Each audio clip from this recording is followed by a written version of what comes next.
Почитувани гледачи, добро вечер. Добре дојдовте во Јади Бурек на Сител 3 телевизија. Продолжуваме со предизборието и со представување кандидати и партии кои учествуваат на локалните избори. Јас извинувам на гледачите, оние кои не се по спортот, затоа што започнавме малку подоцна заради огромниот интерес кој владееше во јавноста за надпреварот помеѓу Барселона и Милан. Честитки до навивачите на Барселона, а ние можеме да се вратиме на секојдневицата, на нашето секојдневие и нашата политичка сцена. Вечерва гостин во студиото е Лиљана Поповска од Дом. Господјо Поповска, добро вечер, добре дојдовте. Добро вечер, добре најдов. Има доста интересни теми во врска со Дом за старт пред да почнеме со вашата програма. Дом која во меѓувреме како партија еволуираше во еколошка партија на зелените, повеќе еколошки ориентирана. Еднаш и дебатиравме доста на таа тема интересна, но интересно беше, вие бевте дел од владината коалиција и решивте сами да излезете на избори. Може ли малку поопширно да видиме зашто се одлучите на таков потек? Тоа беше подготовка на Дом веќе 3 години наназад, затоа што сметаме дека токму преку самостоен настап, посебно на локални избори, може многу подобро да се промовира зелената опција. Од друга страна, ние сме како зелени природно насочени кон европските зелени како едно поголемо меѓународно семејство и овие работи се сметаат за нормални кај европските зелени една партија да излезе сама на локални избори за дефинитивно појако да ја промовира својата опција. Инаку ние бидејќи системот е пропорционален на листите, извадивме 43 советнички листи со вкупно 777 кандидати и одиме со своји сили според она што го нудиме, колку граѓаните ќе се определат за тоа, додека за градоначалници ги поддржуваме кандидатите од ВМРО и од Коалицијата за подобра Македонија, со кои што и сме во владина коалиција. Така што сметаме дека ова е еден многу здрав начин за делување и за самите партии, на ваков начин јакнат партиите, се промовираат, се профилираат идеолошки и тоа е потребно за да може секој граѓанин да си одбере својата идеолошка опција, а од друга страна пак ова е здраво и за демократијата, се јакне палетата на понуда на политичката сцена и мислам дека би било добро, ние многу пати тоа го говориме, да се востанови една практика во Македонија на локални избори секогаш партиите да одат со своји советнички листи, бидејќи е пропорционален системот, секој ќе си освои онолку колку што заслужува, а додека за градоначалници нормално е, природно е да се оди коалиционо, бидејќи е мнозински системот и тешко која партија би можела самостојно да добие градоначалник. Како реагираше вашиот коалиционен досегашен партнер, нели, ВМРО? Како реагира на ова, бидејќи по некои математики излегува дека ако вие де факто најголемиот дел според ова ќе преземате од нивното гласачко тело, што нив баш не им се и допадна. Се ова се некои аматерски анализи. Не верувам, затоа што десната опција која што ја застапува ВМРО ДПМН е различна во многу нешта од опцијата на зелените и ние имаме допирни точки, се разбира, посебно за национално ниво, во националната политика што се однесува до меѓународна политика, евроинтеграција, НАТО и така натаму. Освен тоа, патот на Македонија кон напредок, економски развој, правна држава, тука сме апсолутно заеднички. Да речеме се наоѓавме заеднички спојни точки во социјалната политика, која што е необично, што една десна партија посебно ја промовираше во овој период, меѓутоа како народна партија веројатно природно било и тоа да го прави, но тоа е за политиките на национално ниво. На локално ниво посебно се тоа комунални политики, за екологија, за животна средина, за паркови, за зеленило, за урбанизам, градежништво, обновливи енергии и така натаму, и сето тоа е природно да имаме ние своја специфика како зелена партија и свое специфично гласачко тело. Ние сметаме дека е потребно во Македонија да постои една здрава зелена партија, тоа е добро за општеството, тоа е добро за животната средина, потребно е да има повеќе зеленило, помалку бетон, повеќе чист воздух, повеќе користење на обновливи енергии, со тоа и помали сметки за струја и така натаму.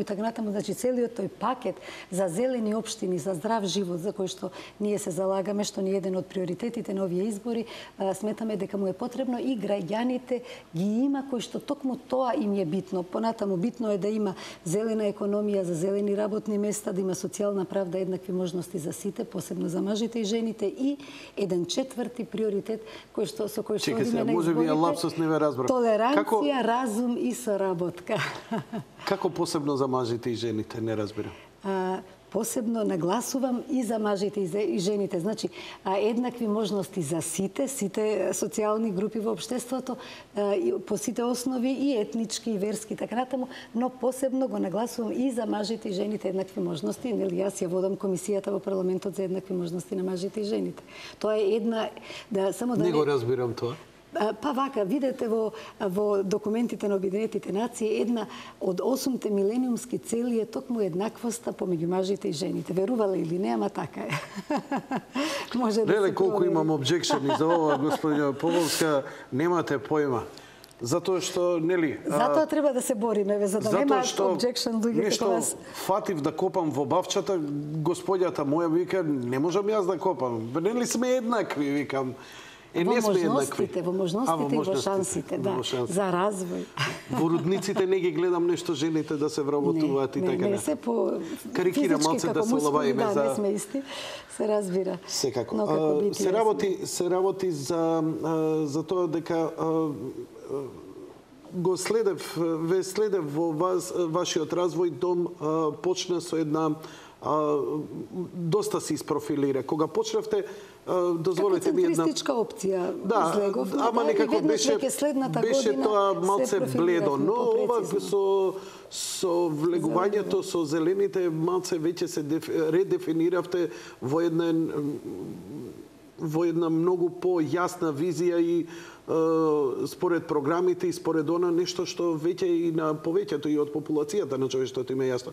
Па кажете ми сега, предпоставам дека не измислувавте сами топла вода, што е тоа екологија, што е тоа партија на зелени. Кажете ми за поврзаноста, рековте дека уште кога влеговте овде пред да седнете, рековте имавте некоја кореспонденција со зелените од Европа и така натаму. Па ме интересира таа конекција и имплементирање на нивните програми и начини на делување и работа и слично. Може ли малку за тоа? Да, може, баш тоа комуницирав сега, за да дојде некој представник од Европските зелени од Брисел во нашава кампања, како помош, да видиме дали ќе се ускладиме со терминиве, но во секој случај ги имаме нивните честитки и поддршка. Инаку, како организација учествуваме на сите нивни собири, можеме да предлагаме документи, сугестии и така натаму, но немаме право на глас, бидејќи не сме формално полноправни членови. Тоа е еден долг процес во Европа, како што е Македонија си има долг процес, така си има и секоја. Вие како партија да бидете член, зашто имате и меѓународната организација. А зашто не сте? Затоа што постои цела една процедура за тоа, како и за Македонија, нели? Да не е таа процедура Грција и име и слично? Мислам дека не е, кај зелените не е. Зелените под Македонија не водат, не, за среќа под Македонија не водат, така што го немаме тој проблем. Инаку, интересно е дека младинската организација е веќе членка на широка една мрежа, CDN се вика, на европските зелени организации и дури имаме члени во извршниот одбор на таа мрежа. Инаку сме вградени, сме вмрежени, разменуваме информации, закони, така што да речеме законот за зеленило кој што го подготвуваме токму сега и веднаш по изборите планираме да го поднесеме во парламентот, го работевме во соработка со германските и со австриските зелени врз база на нивните искуства и одредени согледување што ги имаат и тука колегите од паркови и зеленило и од градот Скопје како практичари.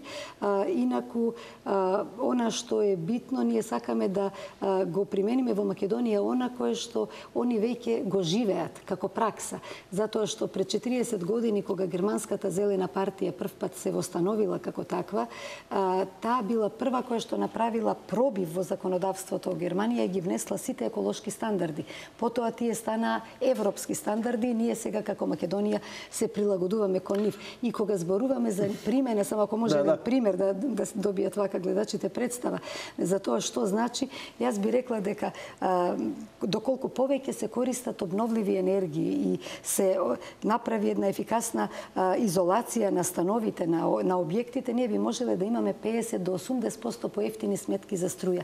Богатите тоа веќе го имаат. Доволно еден сончев панел да имаш, а ти да имаш веќе 50% поевтина сметка за струја, затоа што токму тоа е цената, 50% од севкупната енергија ние ја трошиме токму за топла санитарна вода во секое домаќинство. И на тој начин, плюс со се изолација на домот, од 30% вие добивате намалена сметка за струја до 80%. Ја би сакал, тоа е апсолутно се согласувам со вас, но никако не можам да соберам доволно средства, огромни се средствата, дури во најевтинивите варијанти за да се направи изолација.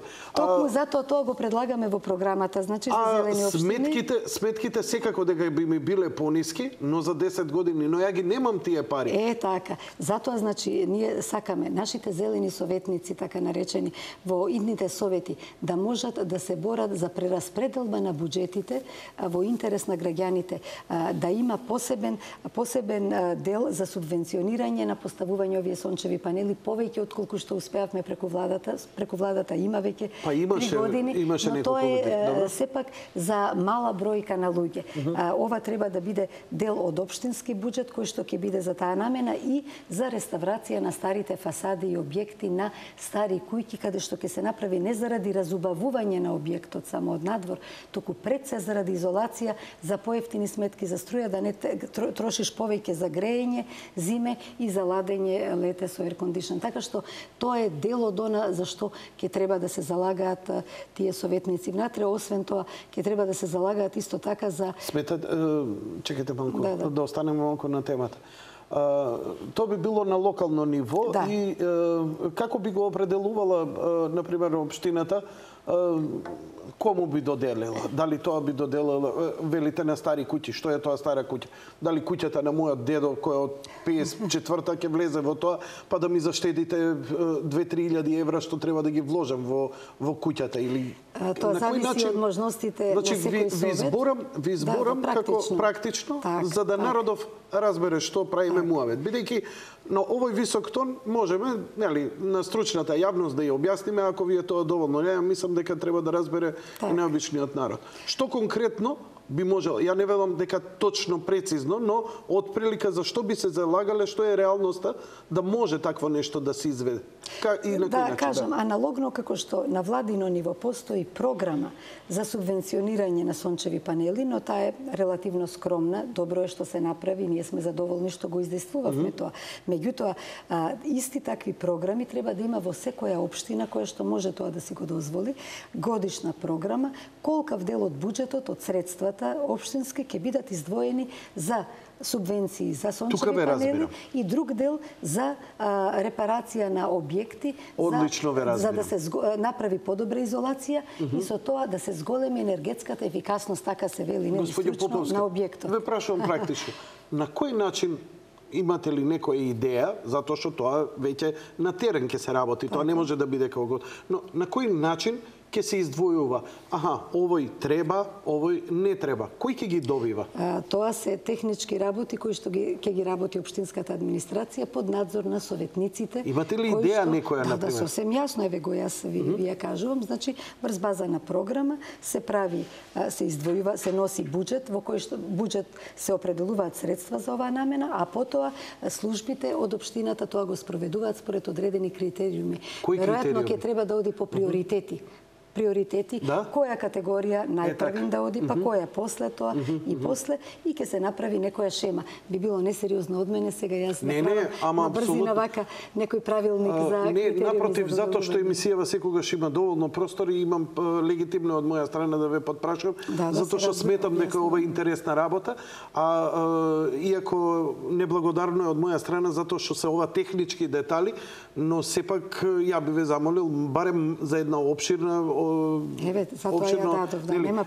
дали тоа би бил социјалниот момент, дали тоа би било пред се за згради, дали тоа би биле, дали тука би офаќало приватни куќи, дали би офаќало, не знам, по старост, например, изградени 35-та, 45-та, 55-та. Критериумите, значи, велам, критериумите ќе си ги донесе секоја општина посебно, меѓутоа, ова се однесува програми и за куќи, за индивидуални објекти, би била еден сегмент од програмата, друг сегмент би бил за јавни објекти, за болници, училишта, градинки, детски домови, студентски домови, каде што исто така треба да се постават такви панели и колектори за топла вода, за да се намалат сметките во стартот, барем за 50%, а се разбира тие ќе треба и да се реконструираат и да се обезбеди една поголема енергетска ефикасност на објектите. За ова инаку постојат и фондови, за ова постојат средства и каде? Какви фондови? Постојат и на европско ниво и преку Светска банка исто така што постои начин како да се поттикнат општините да го работат ова. Инаку знаете во ведувањето на сите овие современи технологии и во Германија и во Австрија, било каде, никаде не одело само од джебот на граѓаните, никаде граѓаните не биле во стартот спремни да инвестираат повеќе. Инаку, знаете, интересно е да се знае дека... Се работи за стиропор, господјо Поповска, еден стиропор, тоа е трагедија. Тоа е трагедија. Тоа сакав сега да кажам. Стиропор ќе ни завршеше. 10%, само 10% 5 сантима стиропор. Поскап влог во градењето на една куќа, ти заштедува тебе нешто што ти го даваш вака го фрлаш како енергија без потреба. Така што 30 до 40% ти веќе заштедуваш на струјата која што непотребно ја даваш. Инаку се разбира, ова е само еден сегмент кој што го спомнав, па еве вака ве интересираше, го проширивме. Инаку да не го спомнам дека тука како би влетало и прозорците, нови прозорци и врати, апсолутно тие. Во енергетската ефикасност тоа влегува, кога велам изолација, мислам не само на зидови, туку прозорци и врати исто така. Инаку во зелените општини за здрав живот тука мислиме пред се на една борба, силна борба за зачувување на зеленилото и за зголемување на зеленилото и тоа реков дека веќе преку законот за зеленило ќе се обидеме институционално да го заштитиме, затоа што има просто една наезда на урбани барања, побарувања за пренамена на зеленило во градежни парцели и некако стана веќе обичај кога некој ќе види градежник, ќе види зеленило, вика празен простор, овдека убава зграда ќе ми дојде и така што значи тоа е една од силните заложби, посебно за Скопје. Ние иницииравме пред 2 години зелен катастар. Зелен катастар значи попис на зеленилото, зашто кога ќе се попише и кога јавно ќе биде изложено да може секој да го види и на интернет да го види каде се е зеленило, не може толку лесно да се пренаменува, тоа е веќе делумно заштитено, а со законот за зеленило дополнително ќе се заштити. Освен тоа, предвидуваме посебни зелена зона во централното градско јадро на Скопје, меѓутоа тоа може да се примени во други градови. Тоа е модел кој што го донесе еден член македонец случајно од германските зелени во Берлин. Тие конкретно за 3 години го намалиле загадувањето на воздухот за дури 30% со една таква зелена зона, што значи еден простор во централното јадро каде што е редуциран сообраќајот воопшто, а посебно е забранет сообраќај за возила кои што имаат лоши бензини. На тој начин тие треба да кружат одоколу, значи во централното градско јадро каде што и така е пренаселено, пренабиено со сообраќај, се растоварува малку делумно сообраќајот и се намалуваат оние издувни гасови кои што пред се ги има од лошите бензини. Значи таква зелена зона е многу потребна, дополнително со пренамена на сообраќајот и правење на што поголем дел од централното јадро за пешачка зона, понатаму да профункционира функционираат оние долго спомнувани велосипедски патеки, патеки за ролери и така натаму. Значи, една трансформација на сообраќајот, затоа што 1/3 од загадувањето, не само во Скопје, туку и било каде, тоа е познато, е токму од транспортот. Едно прераспределување на транспортот во градов, но тоа би важело и за сите поголеми градови низ земјава. Значи, тоа е еден дел за кој што природно зелените секогаш се борат и се залагаат. Само да ве прашам, продолжете со оваа динамика, но каде би било тоа централно градско зеленило? Тоа е во например, има ли идеја каде би можело да се изведе, бидејќи зелената зона, мислите? Зелената зона. Зелената зона е во Малиот Ринг. Значи, во пред се Малиот Ринг, каде што има премногу сообраќај и просто се гушиме. И таму се прави најголема концентрација на тие честички, кои што потоа се шират. Тоа ми е јасно. Тоа ми е јасно. Ја не знам каде тука би се ставило зеленило. Не зеленило, зборувам зелена зона кога велам транспорт, поинаков транспорт. А зеленило може и зеленило, пред се да не се доуништи она што постои. Како што проектот на градоначалникот кој го промовираше овдека е подземната железница и затворање на оваа улицата кај Рекорд, како се вика, не ми текне у моментот. Вапцаров. Да, таа ќе да стане пешачка зона. И тоа центарот би станал. Ама ние затоа и го поддржуваме кod се Трајанов нови избори. Значи, некој работи, он го внесе зелениот катастар во програмата, затоа што зелениот катастар го иницииравме како дом пред 2 години и го замоливме да дојде и на наша трибина, разговаравме, дебатиравме и он се согласи и јавно го поддржа тој проект и потоа организиравме донаторска конференција, каде што имаше и заинтересирани невладини и некои фондации, да речам, кои што имаат седиште тука да го помогнат тоа, но се бараше градот да инвестира одредена сума за да се знае дека градот ќе стои за еден таков проект. Зелен катастар. Сега, тој зелен катастар градоначалникот го предвидел, го има секаде. Го предвидел по 2 години. Ние како зелени, нашите зелени советници ќе се борат тој зелен катастар да почне да се прави што поскоро. Затоа што ако чекаме уште да помине време, ќе се уништи и дополнително од зеленилото, така што ќе се намали она што треба да го пребројуваме. Јас би сакала, значи, ова што е да се стави едно вето, да се замрзне оваа состојба и да оди во зголемување на зеленилото. Интересно е ова да ви го кажам, дека искуството од Париз покажува дека дури во градови како Париз, изградени, урбанизирани одамна, постои можност за зголемување на зеленило и во централното градско јадро. Откако зелените влегоја пред 7 години или 8 години, да, во Париз, во локалната самоуправа, во првиот мандат, во првите 4 години, успеале да зголемат зеленило во градот за 30.000 метри квадратни. Сега во вториот мандат, што тече, исто уште една 30.000 метри квадратни го зголемуваат. Вкупно тоа се 60.000 метри квадратни за 2 мандата ќе биде. Значи, ако Париз може да си дозволи да најде начин каде да прави нови паркови, сигурно дека и Скопје би можело. Потребно е подигање на еколошката свест и желба тоа да се одработи. Инаку вие знаете дека постојат и можности на посебни тераси, на покривите од куќите, а и секое катче што постои да се засади со зеленило. Потребно е една култура на живење поинаква да се промовира и тоа е можеби најтешкото. Полесно се гради зграда, отколку да се изгради свеста за потребата за заштита на природата. Затоа што зграда може да се изгради и од другата страна на улицата, од другата страна на булеварот, па ќе имаш и убава зграда, и убав парк ќе ти остане. А вака, да се исече парк за да се гради тука зграда, тоа не е убаво. Тоа не е убаво и тоа страшно боли. Сега, додека дојдовте, баш бевте принудени да вртите околу стадионот, па ги видовте убавите згради, среде парк изградени и така на. Премногу објекти има во нашиот парк, за жал. И го губиме просторот. Премногу и затоа треба да се каже доста беше. Доста беше со благо, со добро, нели ние велиме четвртиот приоритет ни е толеранција, разум и соработка. Сметаме дека во нашето прилично поделено општество по разни основи, потребно е да ги внесеме овие вредности во поголема мерка.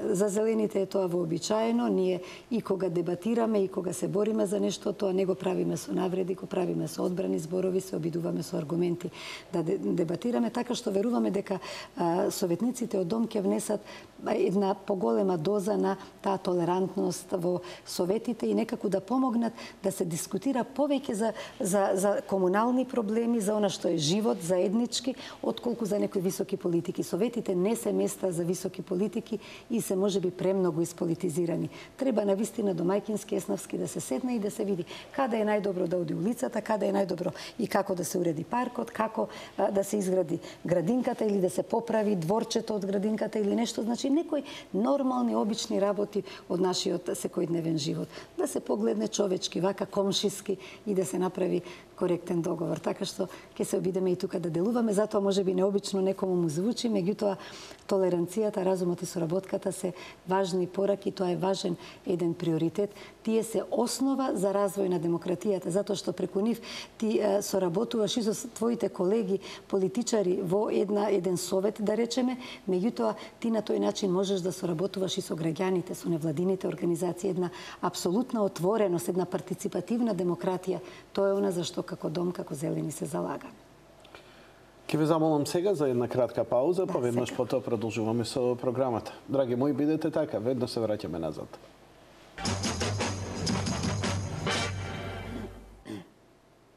Лилјана Поповска од Дом. Господјо Поповска,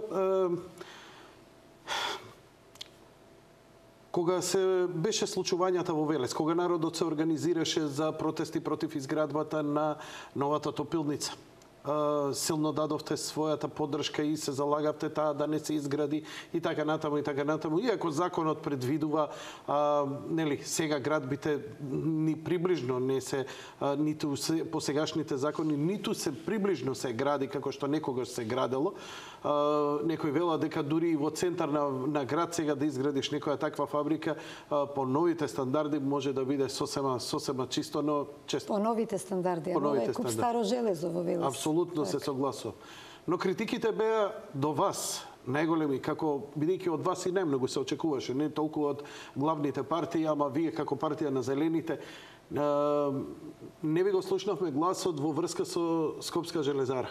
Многу граѓани се жалеа, многу граѓани се жалеа едноставно некако се тоа млако поминува. Скопје е најзагадениот град можеби на Балканот, така не и пошироко. И тоа е факт.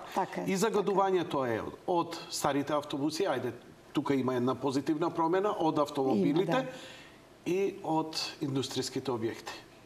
Од железара, ја сега не можам, не сум стручњак, немам мерила, но ја можам само да видам гласот на граѓаните кои ми се јавуваат со месеци од населбите железара и кои гравитираат кон аеродром. Например, аеродромци секоја зима кога ќе падне магла и кога оној непријатен мирис, они обвинуваат едно, друго, трето, сето тоа таму им доаѓа.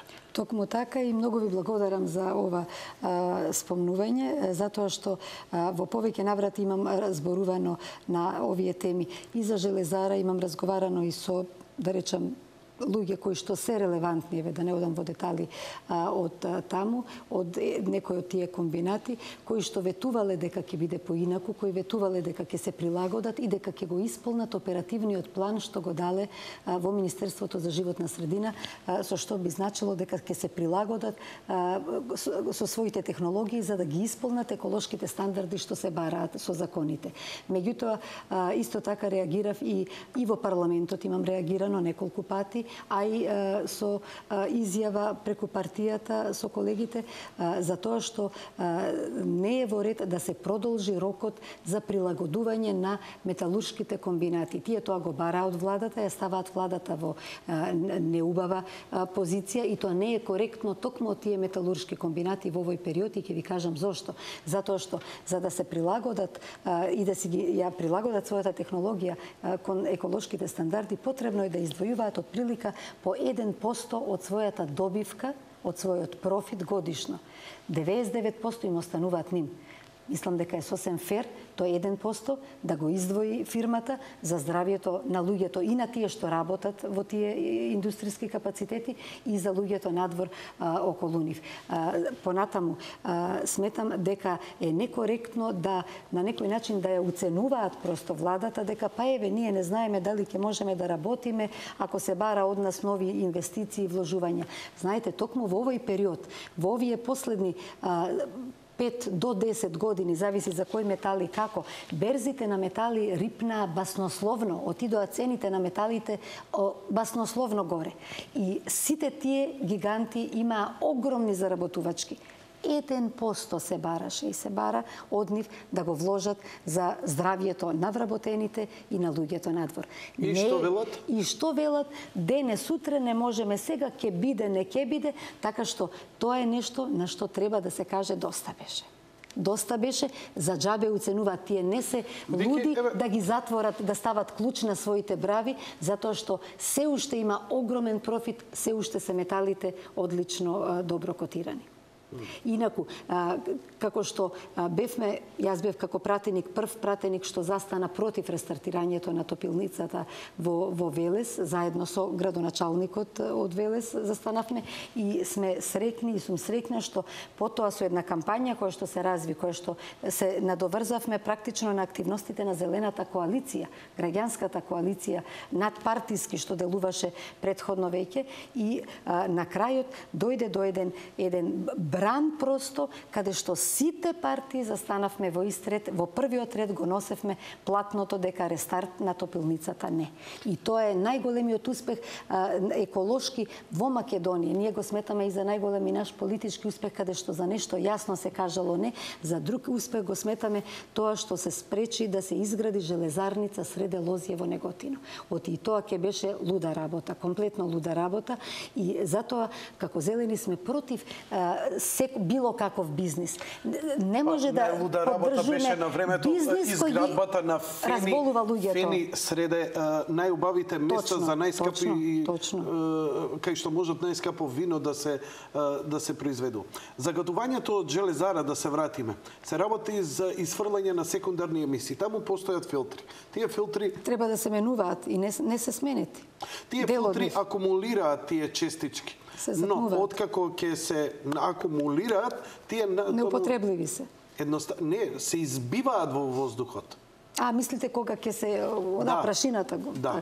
Се избиваат едноставно и така се ослободуваат филтрите. Ја не знам која е функцијата на филтерот ако он ги прибира частичките, а потоа се изфрлаат. Тоа не се соборени. Тоа се тие инвестиции од 1% што треба да се ги направи секоја фирма. И еве ќе откриам една, не е тајна, но еве нешто што го спремаме. Тие собственици не се некои непознати марсовци. Тие се луѓе по име и презиме. Тие луѓе ги сретнувате, тие не се недоприли. И ги сретнував, и ги прашував, и ветуваа некогаш велеа не сега, малку попосле, меѓутоа ни попосле, ни сега ништо од сето тоа не се оствари и ние имаме побарано и писмено се имаме обратено, очекуваме одговор за средба во железарата, во една, нели, тоа се неколку сега веќе објекти, каде што ќе побараме средба да разговараме и да го исползуваме овој период предизборен за јавно да кажат што планираат да направат и како планираат понатаму да ги заштитат граѓаните во својата околина.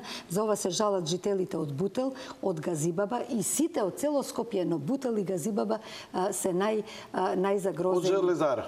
Од железарне, да. А граѓаниве од кисела вода? Тие си имаат други главоболки. Не треба многу памет да знаеме што е другата главоболка. Ќе кажете ви или јас да ја кажам? Ајде вие кажете ваша емисија. Цементарница. Так. Цементарница, се жалат на цементарница.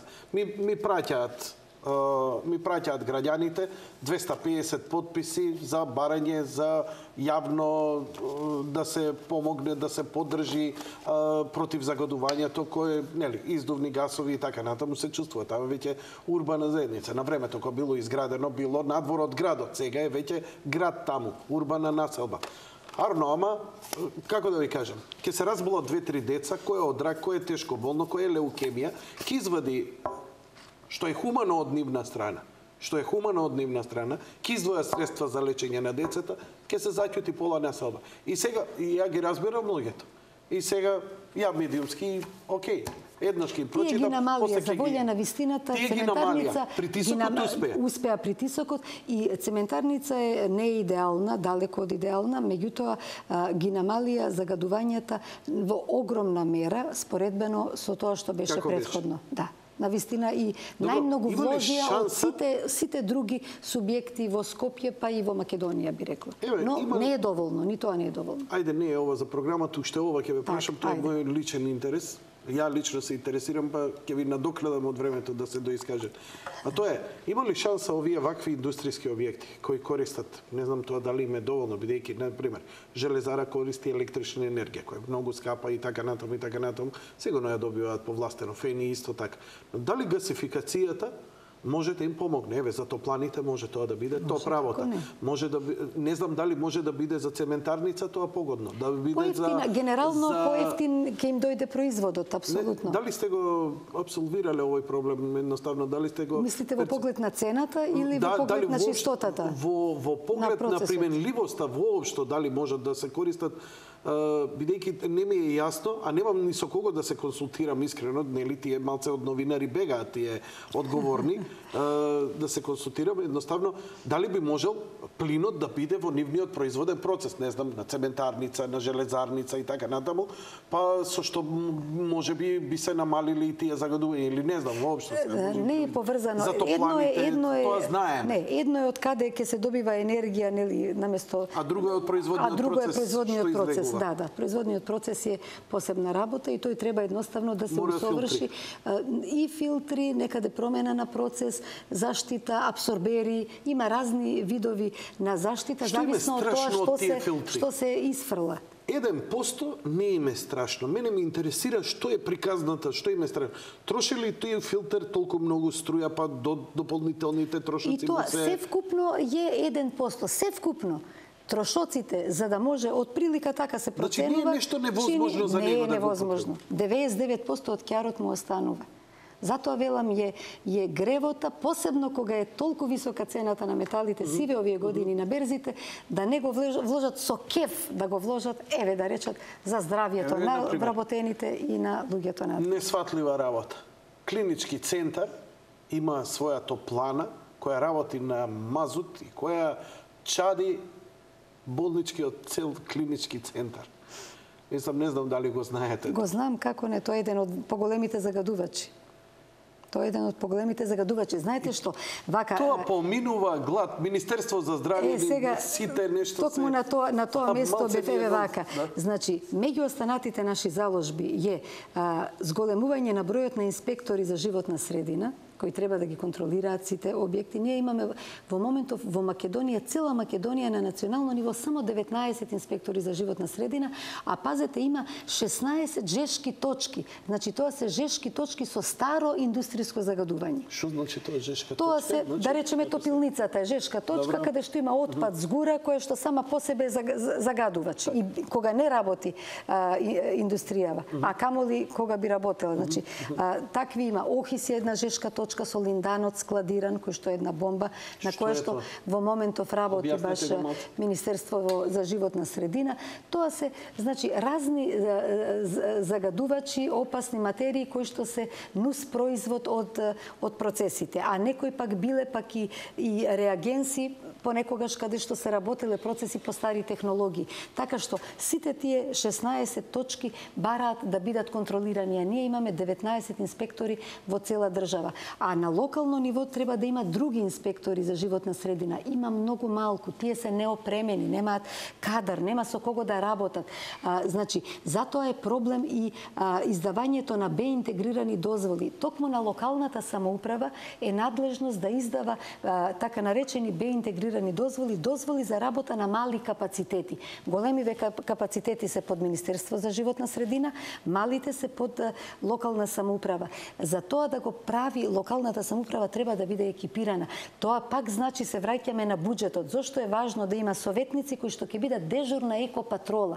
Нашите зелени советници треба да бидат дежурна екопатрола во секој совет. Значи да следат како е опремен секторот за инспекција за животна животна средина, како функционира, како работи, дали како ги издава тие еколошки дозволи, дали ферски следејќи го законот или по некои други критериуми, не знам какви. Значи, многу е важно да може да се екипираат тие служби кои што се наменети за таа цел, затоа што има ситуации кога формално се поминува законската регулатива, затоа што ние имаме добра законска регулатива за животна средина и стратегиите и законите се окей, но при спроведувањето имаме проблем, немаме доволно кадри, нема доволно опрема, доволно лаборатории, опремени соодветно, кои ќе функционираат, немаме доволно мерни места, вие гледате, и за водите премалку, и за воздухот премалку или не работат сите, значи тие се елементарни работи за да можеш ти да ја контролираш животната средина и да се бориш за подобра животна средина, затоа нам и слоганот за овие избори ние вака еколошки избери зелено, диши слободно, велиме. Значи, самиот слоган кажува дека се бориме за чист воздух, за чиста животна средина, иако тоа има и едно политичко значење, затоа што мислиме дека баш во една ваква, да речам, тензична состојба, е добро да се излезе, да се гласа зелено и да дише слободно човек, да не трпи притисоци, по своја волја едноставно да си изгласа за себе си, за семејството, за природата, за животната средина. Ете така, тоа ни е таа понуда што имаме. Но еве го поврзав на некој начин она што го почнавте вие со животната средина, а очекуваме до крајов на неделава, значи да доодговорам за железарата, очекуваме одговор од еден од тие комбинати што се сместени во старата железара и планираме таму да појдеме со нашите кандидати носители на листи, со Денко, ќе ви кажам, ќе слушнете од медиумите, со Денко Скаловски, еве го носителот на листата од Скопската, професорот Денко Скаловски од Скопската листа, и со кандидатите од Газибаба, од Миро Богдановски, од Бутел Златко Јордановски, една екипа да појдеме со советници и да видиме што тие мислат, како мислат и што ќе ветат пред граѓаните, а и ние да им кажеме како идни советници внатре, нашиве советници, јас не сум кандидат, како ќе се однесуваме и што ќе бараме од нив и како ќе контролираме како таа наша еколошка патрола, зелена еколошка патрола во советите во Скопје ќе действува. И секаде каде што ќе бидеме избрани. Спомнавте импозантна бројка на преку 700 советници. 777 убава бројка, 3 седумки. За 7-миот роден ден тоа токму го промовиравме, бидејќи токму деновиве го одбележавме и 7-миот роден ден на дом. Импресивно делува оваа бројка за партија која навистина се перцепираше како мала и која нема доволно сили, ова бара и голема логистика. 1000 луѓе треба да бидат во таа машинерија за правење на листите само. Најмалку. Така. Ме интересира, добивте ли помош некаква од интернационалните зелени, од меѓународната зелени? Сега само вака поддршка, морална поддршка, што нам многу не значи, се разбира. Се она што си го направивте... Наше, но ова е скромно, ова не се некои големи трошоци, одиме со летоци, со програма, која што е на едноставен начин, значи не на некоја скапа хартија, не се оди со плакати. Иако објаснивте, малку со малку едноставни човечки зборови. Да. Како на пазар да сме се сретнали. Зошто граѓаните да заокружат советничка листа на дом? За да може да бидат посигурни дека слободно ќе дишат во своите општини, дека ќе имаат зелени општини за поздрав живот, дека ќе имаат можност за развој на така наречената зелена економија, за екотуризам, за производство на здрава храна, за тие сите енергии што ги зборувавме, обновливи, за подобра енергетска ефикасност на нивните домови и за да може да се внесе во нивните совети поголема толеранција, разум и соработка меѓу партиите, меѓу граѓаните, меѓу невладините организации. Сето тоа да биде за развој на општините како место за живење кое ќе биде померка на човекот. Затоа што тоа е нашата заложба, општините да бидат места померка на човекот. Но интересно е, сепак кога се збори за екологија, за зелено, употребува зборот свест, што малце во пошироките слоеви е збор кој повеќе абстракција од што нешто реално да представува. Но од друга страна, кога ги гледам советничкиве листи, делува поразително кога ќе видиш дека претежно доминираат за една ваква работа, што е значи за ангажирање, нели, по идеја и по делување за почист воздух, а тој воздух не го дишат одредени етнички заедници, но кој ќе прочитам овдека и кој ќе видам македонци исклучиво, не можам да сретнам роми, не можам да сретнам албанци, не можам да сретнам од другите националности. Интересно ми е дали и за ваков ангажман, едноставно не ми е јасно, малку и албанскиве партии кои прилично зајакна и кои се прилично национално ориентирани во своите програми, и тоа е приоритетот, да немаат слух малку и за овие работи. Ние имаме малку повеќе, некако македонците имаме повеќе свест и потреба, нели, освен националното и битното и зеленото. Жал, ја ве водам сега во една непријатна вода, каде што, нели, вие се декларирате, инсистирате на љубезност, инсистирате, нели, на толеранција, но овдека работиве, за жал, вашите листи покажуваат малце поразителна една состојба кај нас. Не сте ги анализирале. Не сум ги анализирал, добро. Не е така, иако, знаете, не само тука, било каде кандидатите, за жал, албанските кандидати се претежно ориентирани кон така наречени албански етнички партии. И тоа е многу лошо. Многу лошо е што во Македонија се направи таква поделба на етнички и граѓански партии. Значи, граѓански се сите оние кои што ги имаат сите други освен албанците, а етнички исклучиво одредени. Меѓутоа имаме и кандидати албанци, конкретно ќе ви кажам во Јегуновце, мислам дека на листата има тројца, ако не се лажам, албанци. А Јегуновце е вака жешка точка, предпоставувам. Тоа е жешка точка и има и други исто така мултиетнички содржини во листиве интересни, меѓутоа точно е албанци има најмалку. Премалку. Да, тоа а па поготово Јегуновце, во близина има албански жит. Нели им смета, нели? Добро, еве очигледно, значи таму се охрабриле, да, таму се пријавиле и на наша листа. Каква е ситуацијата Јегуновце, кога ја спомнав? Имате ли некакви податоци која е жешка точка? Јегуновце се соочува, знаете, со проблеми од една страна за екзистенција, за живот и се гледа спасво некоја индустрија, а од друга страна пак индустриите кај нас се такви какви што се нееколошки и тоа е проблемот. Затоа не е лесно да се бориш за здрава зелена економија која нема да загадува, нема да ја загадува животната средина и здравјето на луѓето и тие што работат и тие надвор од фабриките, а истовремено да се бориш и со невработеност, но затоа ние викаме дека голема шанса за вработување е токму во таа зелена економија. Само да ве потсетам, пред 5 години Обама во својата прва кампања посвети 1/3 од неа токму на зелената економија и на зелените работни места, тој ги нарече green jobs, зелени работни места буквално, и тој вложи милиони и милиарди вложи токму за такви инвестиции. Сега кога во една Америка која што е база за онаа стара индустрија нафтена, нели, нафтена индустрија, каде што најголемите магнати светски се од таму, кога тие се трансформираат веќе и се свртуваат кон зелената енергија и зелената економија, тогаш јасно треба да ни биде на сите дека и ние во Европа мора што поскоро да го фатиме возот, да се прилагодиме, затоа што користењето на современите технологии, на чистите технологии бара и знаење. Затоа ние се залагаме и за применета наука во општините. Треба да се едуцираат децата уште од мали нозе, првин за екологија, да им се развие еколошката свест, но потоа лека полека и за одредени иновации и технички унапредувања кои што ќе можат да се применат во секојдневниот живот.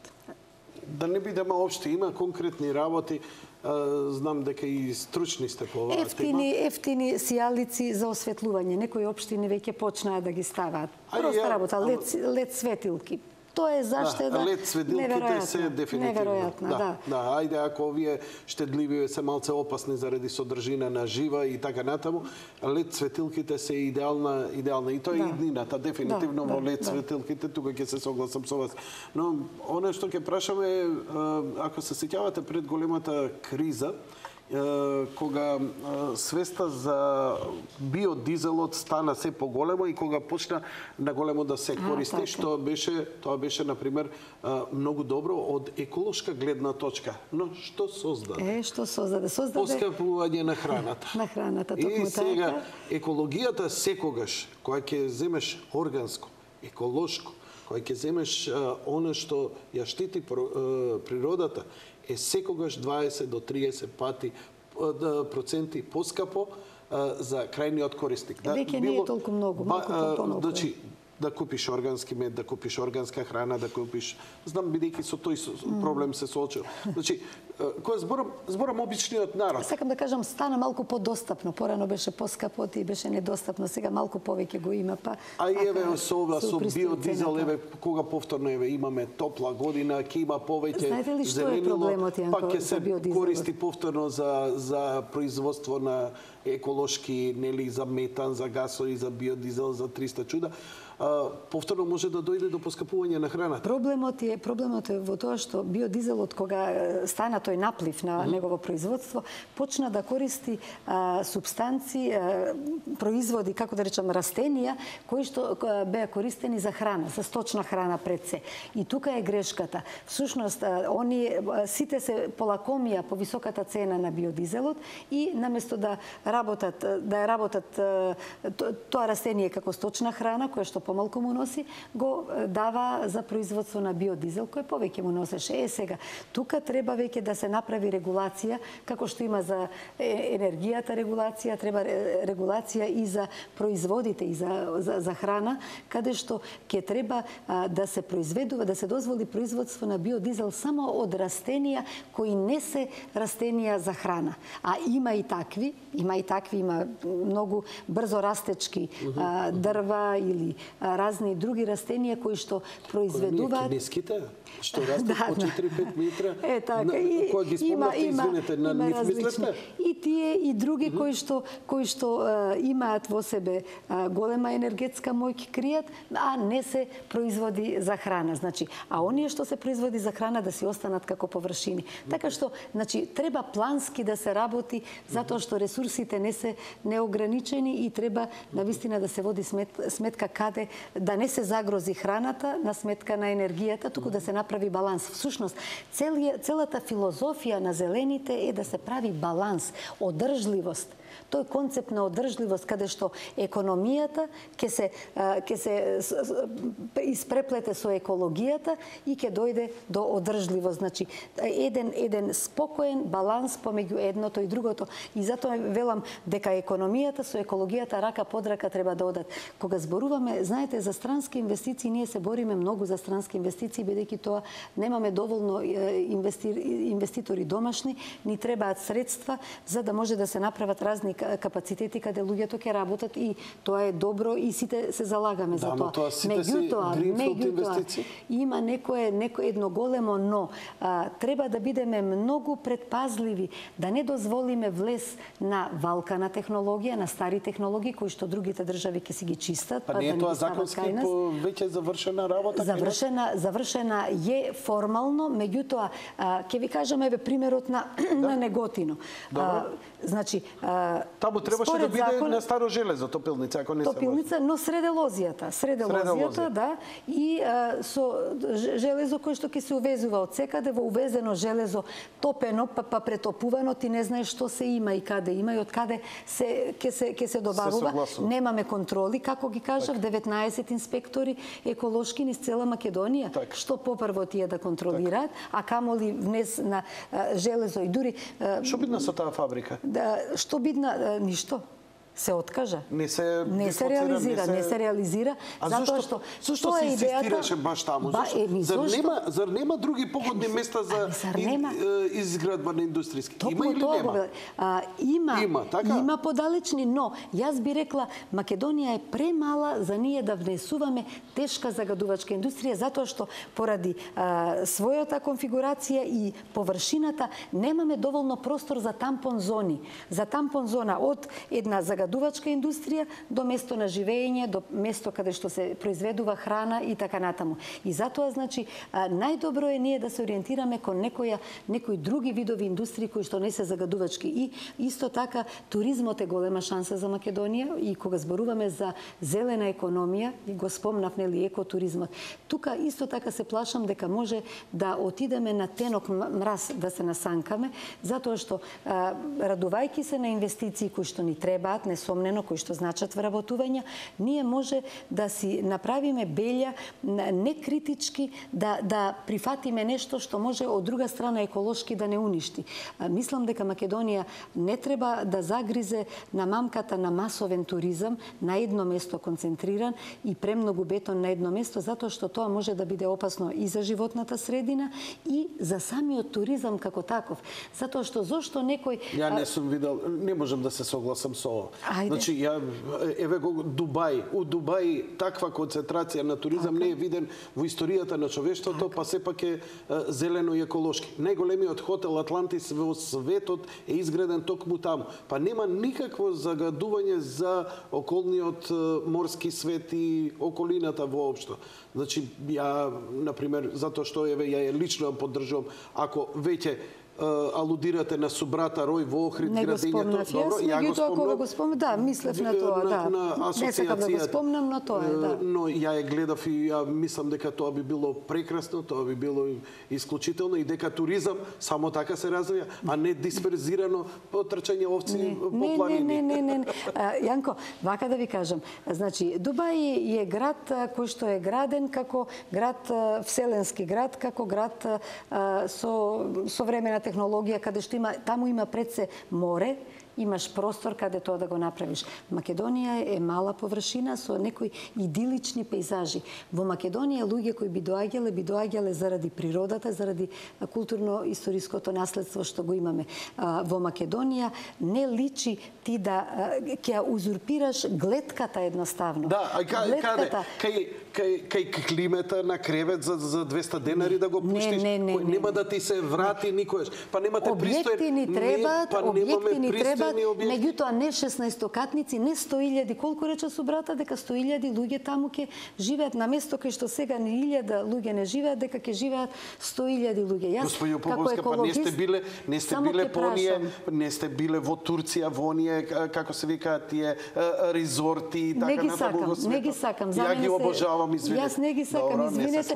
Јас ја сакам Тоскана и Прованса, да речеме. Тоскана во Италија, Прованса во Франција. Како си завршиле работа? Каде што е полно со споменици и со историја. Полно со споменици и историја и со мали објекти и хотелчиња прилагодени на пейзажите, кои што работат турбо, кои што се врвните светски места во светот. Италија и Франција се на првите 3 места секогаш во светот по туризам и тоа токму со овие локалитети. Еве ја сликава, погледнете. Вакво ни фали у Охрид.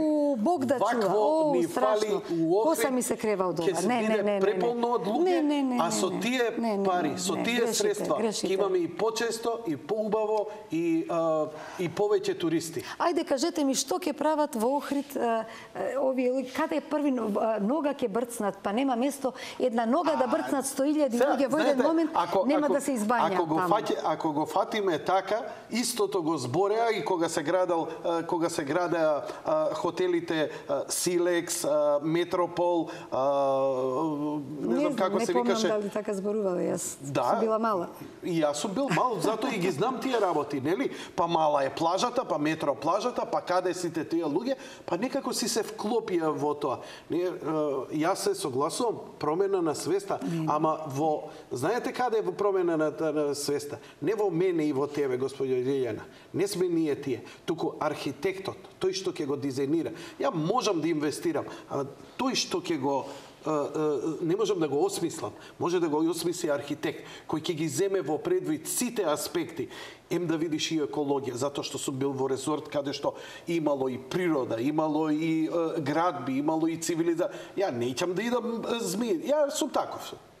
Јас сум поинаква, јас сакам во Тоскана. Ја народот сакам, која ќе зема деца, не да ми трча по змии или по ежови или така натаму и така натаму. Сакам безбеден простор, сакам тој баланс како го викате. Сте биле во Тоскана? Сте биле во Тоскана? Не, никогаш не сум. Појдете, нема ни змии, ни ежови. Никогаш и не мислам дека ќе уживате во вински туризам, во убави гледки, во мир, во спокој, во стари замоци, мали објекти. Се е прилагодено на амбиентот и затоа е тоа ова Барби муабет, цртанine филмови со самовили и така натаму. Тоа е реално.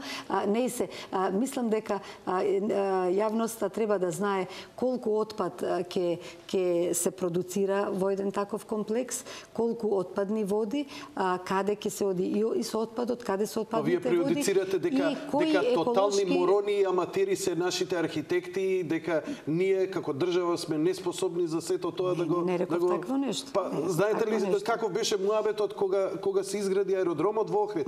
Немојте, ве молам сега, ве молам, немојте. Немојте да споредувате, немојте еден обичен аеродром да споредувате со на чудовиште со 16 катници што личи на кинески ѕид. Простете, каде што нема ни ветре да дувне, ни ништо. Каде што ќе има единствена врвна марина, каде што ќе има јахти, каде што ќе дојде која ќе дојде богат. Не, мене ми е да сме живи и здрави. Да сме живи и здрави, времето ќе ни покаже. Мислам дека тоа е не ми се допаѓа. Ова во Охрид не сакам да го видам. Ова во Охрид не сакам да го видам. Ова не е слика од Охрид, ова е сепак за да им кажеме на гледачите да не бидат, само да видиме, ова е Јужна Кореја.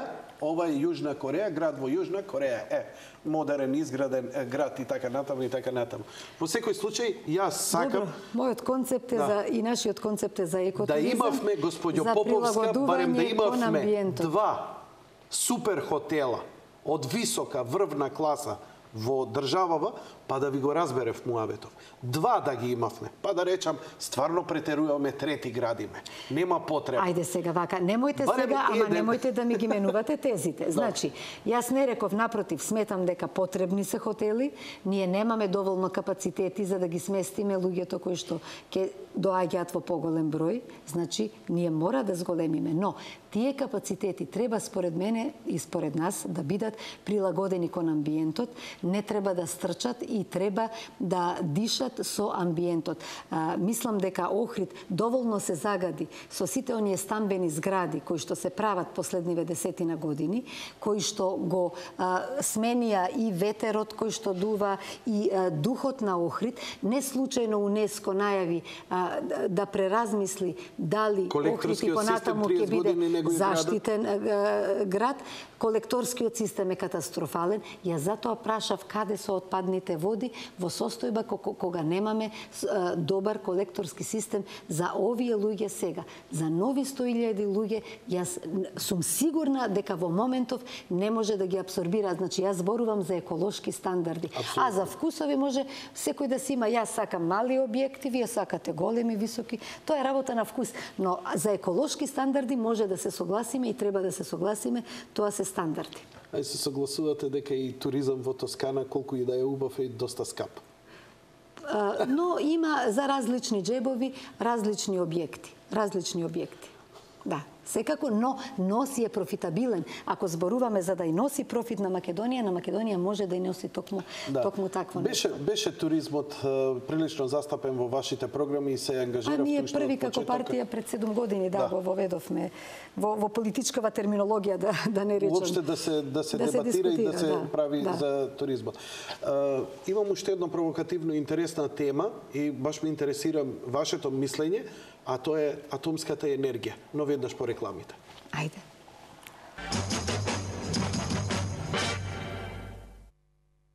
Сте авантуристи. А со шо кола возите до... Обично голф. Со голф? Со голф. И без проблем? Без никаков проблем.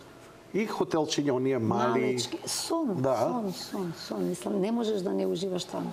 како попова кула што е во Демиркапија, тој тип. И што вака, еве, например, ајде, вие со сопругот може малце романтично. И син ми ужива. Да. И да научи, види да ја научи европската култура. Не, апсолутно таму. Умор по Америка. Да. Во Италија ренесансата првин да ја научиш Европа, да знаеш каде е културата. А после ако сакаш Америка, после. Се согласувам. Премалку слободно време имаме, премалку.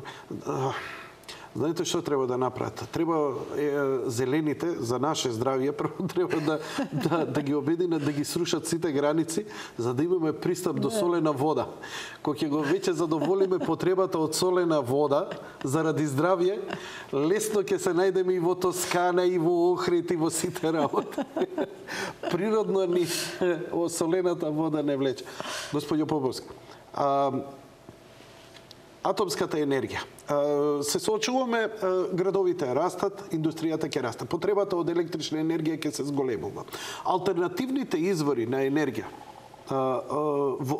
ветер, сончева енергија, геотермални води, биомаса и така натаму, се уште во светот не можат да ги покријат во ефикасност хидроцентралите, термоцентралите и атомските централи. Хидроцентралите влегуваат во обновливи извори. Во обновливи, добро. Но збориме, термоцентралите кои ќе мора да се напуштат, вака или така, или ќе се барем пренаменат на газ за уште некое време. Па ќе снема и јаглен за 30-40 години, ќе снема јаглен и нафта. И газ ќе снема еден ден. Еден ден, ако и тоа. Но тоа се тие фосилни горива, не? Фосилните горива. Но имаше една голема експанзија 70-80 години, па поготово во Европа, во западниот свет, изградбата на атомските централи, кои му возможија страшна експанзија. Донесе големи ризици, но генерално некои земји поминаа добро. Например, не знам, Германија колку има атомски централи, но во секој случај нема ни еден инцидент они го кркаа повеќе од инцидентите во Но нема инцидент од типот на Чернобил, меѓутоа има инциденти за драматично влошување на здравјето во близината на централите и во близината на депониите каде што се депонираше нуклеарен отпад. И затоа, ако се сеќавате, зелените беа организирани токму по патот на отпадот нуклеарен и се обидоа да го спречат да се складира и понатаму во рудниците, затоа што во околината на рудниците, на стари празни рудници, е забележано огромно зголемување на бројот на малигни заболувања кај населението. Така што инциденти имаше, но не еден инцидент, туку инциденти, зар не инцидент, млади луѓе масовно да заболуваат. Така што ние немаме врз база на тоа они се организираат. Господи Поповски, ние немаме атомска енергија, ние имаме епидемија на заболување и смртност. Треба да се запрашаме од канцер. Значи ние имаме загадување околу нас и затоа треба да се бориме, затоа треба тие инспектори еколошки да работат нешто. Да се вратиме на атомска. Имаше дебата дека во Македонија е потребно за низиниот развој, е потребно изградба на една ваква централа. Поголемиот дел од јавноста се спротистави на такво нешто. Потоа оваа бугарската Козлодуј ќе се затвара, не се затвара, Европа им сепак дозволи да работи и ќе се изгради нов блок во кој имаше шанса и ние да вложиме, кога е веќе изградена, кој да вложиме и да користиме како дел од енергија, што беше на еден начин можеби, нели, да инвестираме во енергетскиот наш развој. Тоа е едно прашање, ме интересира вашиот став во врска со Козлодуј и со атомската енергија кај нас. И второ, дали постои сериозна алтернативите ги знаеме, но алтернатива која може енергетски да произведе онолку брст енерджи како што тоа го прават овие нуклеарни централи. Така. Значи, нуклеарките затоа и беа примамливи пред одреден број децении, затоа што изгледаше како да се еколошки. Демек, најмалку загадува во моментот, а еве произведува енергија. Меѓутоа, никој не помислува на тоа што со нуклеарниот отпад после. Што со нуклеарниот отпад додека работи и што со самата нуклеарка после. Малкумина знаат дека една нуклеарка просечно работи 30 години. И по тие 30 години таа треба да се забетонира саркофаг. И што со тоа? Дали е тоа апсолутна заштита?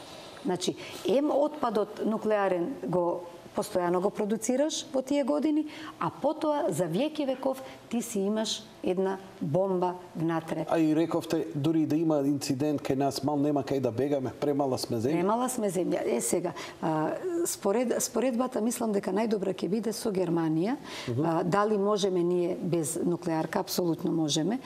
Затоа што ако една Германија, која што е една од најиндустриските земји во светот, најразвиените индустријски земји во светот, која што поради таа своја индустрија троши огромни количества енергија и треба таа енергија, и која што била навикната од нуклеарките да добива повеќе од 1/3 енергија, кога една таква Германија реши дека ќе ги затвори нуклеарките една по една и нема веќе да произведува нуклеарна енергија, мислам од нуклеарки, тогаш зар ние како Македонија со нашата индустрија, колку и да се зголеми, зар ние да кажеме дека не можеме да ги задоволиме потребите, кои што сме неколкукратно помали од Германија и од нивните потреби за енергија.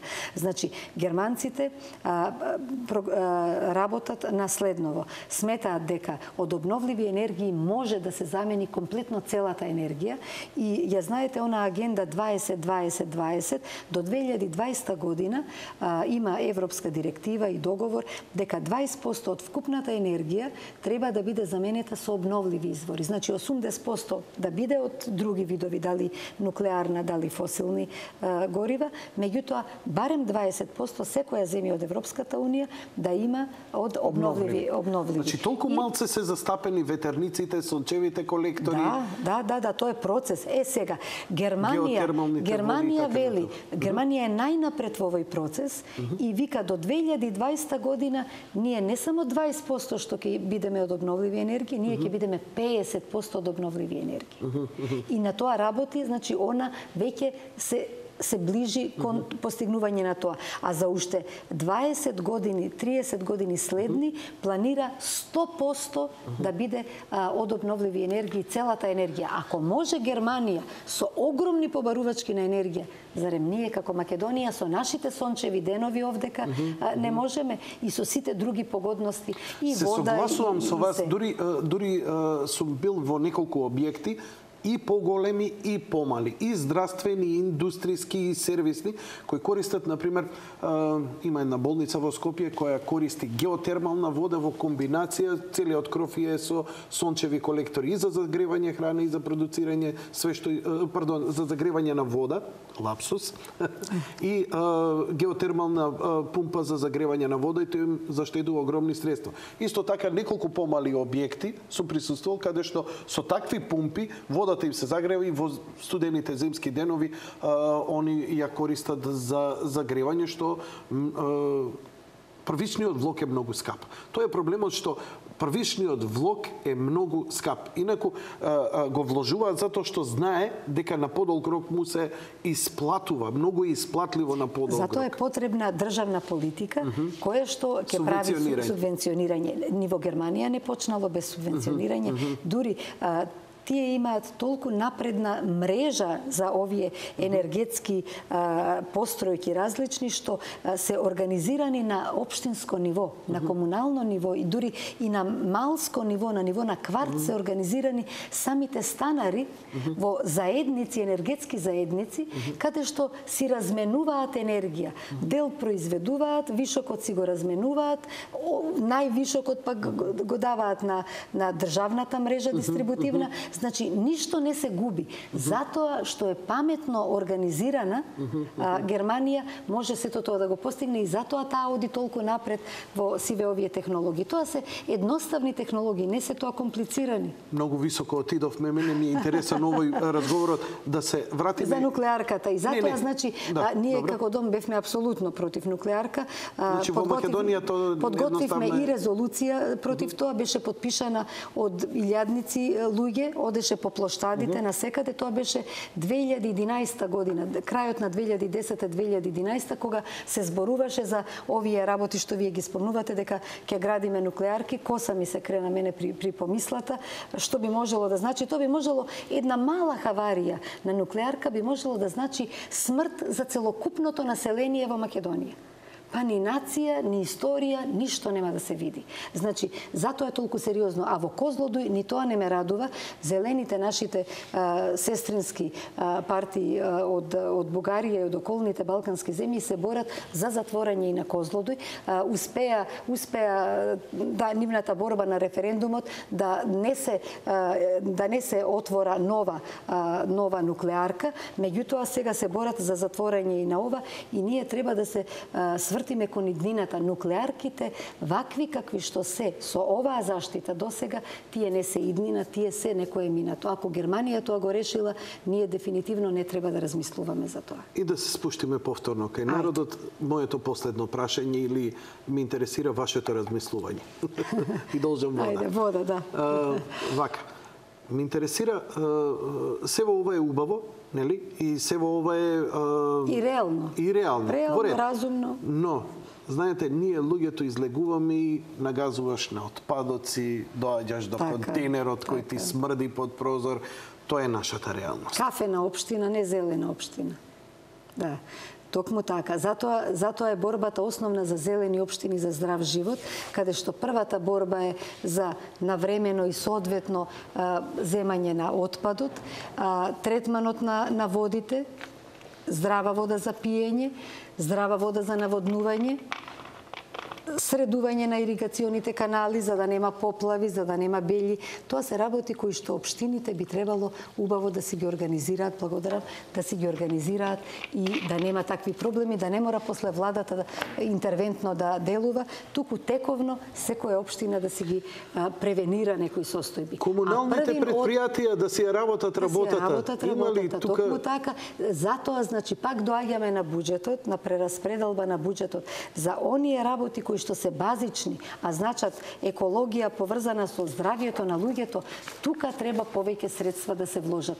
Премало е влијанието на зелените, јас признавам досега. Еден сум јас пратеник во парламентот, имавме 23 советници, затоа треба да зајакне гласот на советниците од зелените, за да може посилно да се бориме за поздрава животна средина и за прераспределба на буџетските средства повеќе во насока на решавање на еколошките проблеми. Ете, тоа е едноставно и затоа мислам дека меѓу останатото, значи покрај другите работи на овие локални избори ќе се направи едно зајакнување на зелената агенда на сите општини низ Македонија. А со тоа воопшто тоа ќе делува и на активностите и на национално ниво. Така што ова е една неопходна фаза. Значи, како што реков, ќе бидеме еколошка патрола во секоја општина. Значи, вашиот број ќе биде 80. Така, 80. Програмата ја има на интернет, е вашата веб страна, предпоставам дека тука ќе слоганот е избери зелено, диши слободно. Да. Значи, и овдека ќе може да се изберете општина, уште еднаш на дома само еве ги во секоја општина листите ги има од нашите советници, може да бидат видени. Така, еве, не знам. Да, било која. Еве Велес, например. Велес Стефче Дечев е носител. Еве го Стефче Дечев. Од невладин сектор, хуманитарец, се борел преку невладини организации со дроги, злоупотреби на дроги. Максим Гонев, познат енергетичар, од топилницата во Велес, сега неќе можеме сите да ги представуваме бидејќи рандом. Не, се разбира. Вакви листи имате вкупно? Вакви имаме 43 во Македонија со 777 кандидати. Во Скопје го кажав Еденко Скаловски носител, тука е Ѓорги Јолески е втор на листа актерот, Сонја Петрушева за град Скопје адвокат, Антони Новотни универзитетски професор, Тони Ристов кустос, Јана Манева Чуповска универзитетски професор, декан на европски по арт и дизајн, Ана Угринска, лекар, Стево Темелковски, заменик министер за животна средина, професорот Никола Павловски, универзитетски професор од Градежен факултет, Милан Банов, новинар, Марија Светиева, ликовен уметник, Насер Ход, економист, Перо Јосифовски, кустос по нумизматика и така натаму, Благица Сековска, универзитетски професор, Стојче Андов, професор по спорт. Добро. Туризмолози, архитекти, многу професори, значи многу архитекти има кај нас, затоа што урбанизмот е многу важна ставка во работењето на локалните совети. И најжешката точка за екологијата, изворот на многу зла. Затоа сметаме дека треба посебно... Архитектот е тој што треба да гради, да гради, а не да се буни против градење. Да планира, но како да планира и како да гради, со какви материјали, така што сето тоа. Значи, затоа една поинаква култура на проектирање, на планирање, затоа и предлагавме и предложивме градски архитекти да има во Скопје и во 13 големи градови. Не ни помина во парламентот тоа, ама ќе го повториме со една друга варијанта, мора да помине. Тоа е нешто што е потребно, верувајте. Убавите градови во Европа, најголем дел од нив имаат градски архитекти и совети на градски архитекти. Не случајно се такви. Рига е 136 години има градски архитекти и еден од најубавите градови и град на културата прогласен. Ви благодарам за гостувањето и за презентацијата на дел од вашата програма. Малку издебатиравме, баш ми беше пријатно што не се сложивме во све, ми беше поинтересно малку вака и за овие теми, бидејќи навистина ретко со моите гости обично кога се дебатира за политика може да се дебатира за овие интересни теми. Секако ќе ми бидете повторно гостин или некој од вашиве кои дефинитивно ќе разбијат малку оваа политички пренабиена тензија во нашава држава и навистина би ми било пријатно кога главните теми во Македонија би биле зелените. Овие се битни, ова е дел од животот. Благодарам уште еднаш. Почитувани гледачи, тоа беше се за вечерва. Благодарам за вашето внимание. Се гледаме утре вечер. Лека ноќ и пријатно.